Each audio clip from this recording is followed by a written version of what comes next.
Hello and welcome to the Blythe Ray Business News. Today I'm joined by Paul Foy, CEO of RentGuarantor. Paul, welcome. Hello, Megan. To start off with, for people that don't know the story, please could you give us an overview of the company? So RentGuarantor was founded about 7 years ago. It set out to address the need for landlords to have more surety when they were taking on risk. But it also solves a problem with tenants, because tenants find themselves in a situation nowadays that they cannot obtain rental property without having a guarantor. And we have a company solution for that. Great. And where do you see the company going for the next 24 to 36 months? So the company is experiencing a fantastic growth spurt at the moment. The amount of business and pipeline that we have is really fantastic. And I think in a nutshell, it's really about onboarding that pipeline. So I see growth over the last 3 years has been probably 100% thereabouts, and it's probably going to be greater than that over the next 3 years. So exciting times ahead. Okay, and what about the sales strategy? So it's more about a promotion rather than selling. It's about changing the narrative. It's about making the landlord more aware that they're taking on risk and they can avoid that. We aim to be able to make sure that the landlord does not lose any rental income during the life of the tenancy, and we aim to make sure that the tenant is not going to suffer unfair evictions or CCJs that may happen if they were taken to court for rent arrears. So providing those solutions is very beneficial in the current economic climate. And do you have the technology to support this growth? We have invested in technology a lot over the last number of years.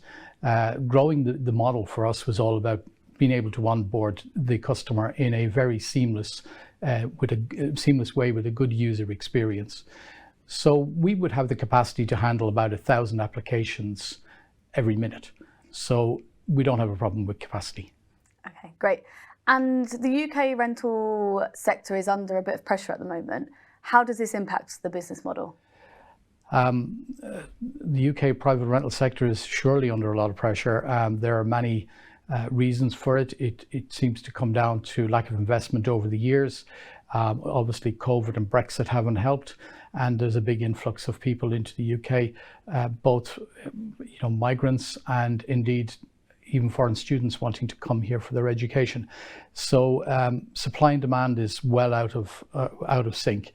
I think this brings further opportunity for the business, because landlords are now being very choosy about who they take as a tenant, and they don't want to give away properties and have a risk factor. So therefore the act of guaranteeing is a real important thing within the sector.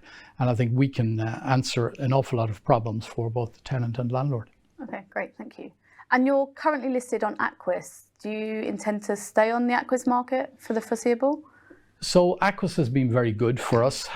We always felt that bringing great regulation to our model was really important. The Aquis market has given us good corporate governance. It's allowing us to get visibility and transparency within our peer groups, so the National Landlord Association and indeed the estate agent groups. And we feel that for now, Aquis is our home. However, everything is under review, as you well know, in a corporate world, and therefore it wouldn't be unrealistic to see that if there's opportunities in the future, we may need to look at them. Okay, thank you. And over the next 36 months, what sort of growth do you think that's going to be available to the company? So the pipeline of business we have is phenomenal. We're struggling at the moment to onboard some of those clients. We believe that we will need to hire additional workforce within the next 3 to 6 months. And obviously it's a digital place, so therefore taking up with companies is really important for us. So the pipeline is looking very large. If we've done 100% growth year on year, I expect that that's probably going to go, much greater than that, 300 to 500%. It is a new area and it is growing fast.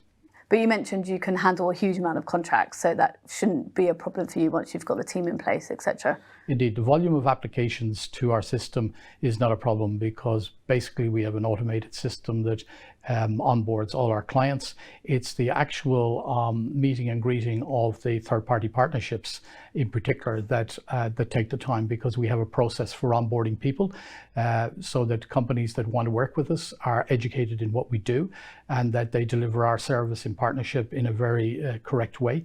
And we always want to set people up in such a way that they're not saying or doing the wrong things. So the mantra in the company is don't set anybody up to fail. Okay. And we try to live by that.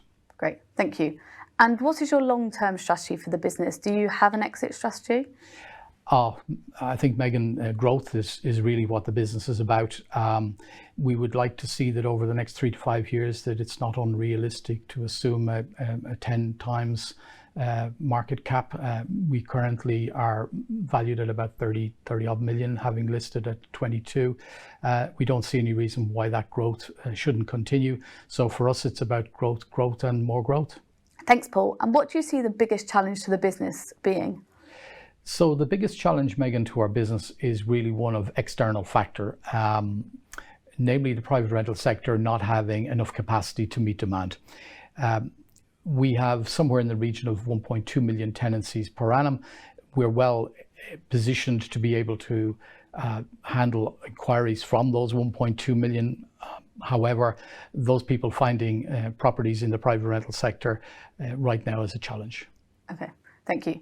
And finally, what can we expect from the next 6 months? You've had quite a few partnerships signed this year. Do you think there'll be some more of those? I can say with a degree of confidence that there will be many more partnerships. The amount of inbound inquiries we have is very large. We will try to onboard those to represent the whole of community. So we have inquiries from local authorities, from student bodies, indeed from other entities like reference companies. So all of these partnerships will be onboarded in an orderly fashion over the next 6 months. Great. Thank you very much, and thank you for joining me. You're welcome.